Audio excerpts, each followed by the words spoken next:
Dear friends, அனைவருக்கும் வணக்கம். நான் ஆக்சிஸ் இந்தியாவோட சிஇடியிலேருந்து பேசுகிறேன். அதாவது என்ன அப்படின்னா, ஒரு சில காரணங்கள்னாலும் ஒரு சில வருத்தங்கள்னாலும் நம்ம என்ன முடிவு பண்ணுறோம் அப்படின்னா, இதை விட இன்னொன்று பெஸ்ட்டாக இருக்கும் அப்படிங்கிற மாதிரி முடிவு பண்ணுறோம். ஏன்னா நம்மளை அப்ரோச் பண்ணுறதும் அந்த மாதிரி தான் அப்ரோச் பண்ணுவாங்க. ஏன்னா உங்களுக்கு அங்கேயே இந்த விஷயங்கள்லாம் கிடைக்கல இல்லையா, நான் இங்கே வந்துட்டு உங்களுக்கு நிறைய விஷயங்கள் பண்ணித்தரேன், இந்த மாதிரிலாம் நிறைய அப்ரோச் பண்ணுவாங்க. நம்மளும் அந்த விஷயங்களை நம்பி அங்கே போயிடுவோம்.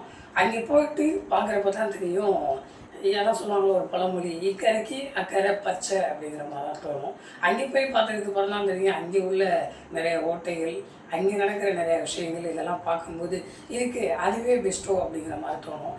என்னோடது என்ன அப்படின்னா, நமக்கு ஏற்படக்கூடிய அந்த மன வருத்தங்கள், அதாவது லீடர்ஸ் கூட ஏற்படக்கூடிய மன வருத்தங்கள், அதே மாதிரி டீமுக்குள்ளே ஏற்படக்கூடிய மன வருத்தங்களை நம்ம உட்காந்து பேசினாலே ஈஸியாக சால்வ் பண்ணிடலாம் அப்படிங்கிறதான் எனக்கு தோணுது.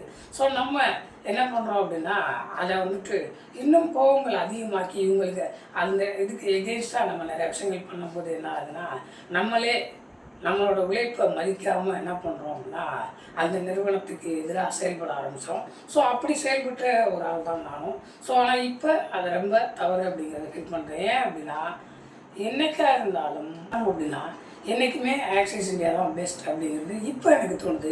ஏன்னா அவளது ப்ராப்பராக அவளது இதாக பண்ணிட்டுருக்காங்க.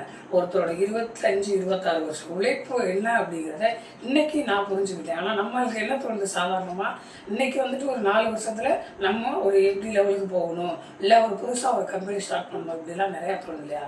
உண்மையில அதில் உள்ள ஸ்ட்ரகிள்ஸ், அதில் உள்ள இதெல்லாம் இப்போ எனக்கு புரிஞ்சதுனால நான் என்ன நினைக்கிறேன், என்றைக்குமே ஆக்சிஸ் இந்தியா தான் பெஸ்ட்டாக இருக்குது அப்படிங்கிறத உணர்ந்துட்டு, ஸோ மறுபடியும் ஆக்சிஸ் இந்தியாவில் இணைந்து இன்னையிலேருந்து செயல்படுறதுக்கு நானும் ரெடி ஆகிட்டேன். என்னைய மாதிரி நிறைய நபர்கள் வந்து இருப்பீங்க. என்ன அப்படின்னா, முன்னாடி வருத்தங்கள், லீடர்ஸோட ஒரு சில சண்டைகள், இன்னும் நிறைய நபர்கள் வந்து உங்களை வந்துட்டு நிறைய அப்ரோச் பண்ணுறதுக்கு, ஏன்னா உங்களுக்கு அங்கே என்ன கிடச்சிச்சு அப்படின்னு சொல்லிலாம் நிறைய அப்ரோச் நடக்கும். ஸோ என்னைய மாதிரி ஒரு 9 மாதம் உங்களோட உழைப்பையும் உங்களோட நேரத்தையும் வீணடிச்சிடாதீங்க. ஸோ நான் வீணடிச்சதுனால தான் இப்போ ரொம்ப ஃபீல் பண்ணுறேன்.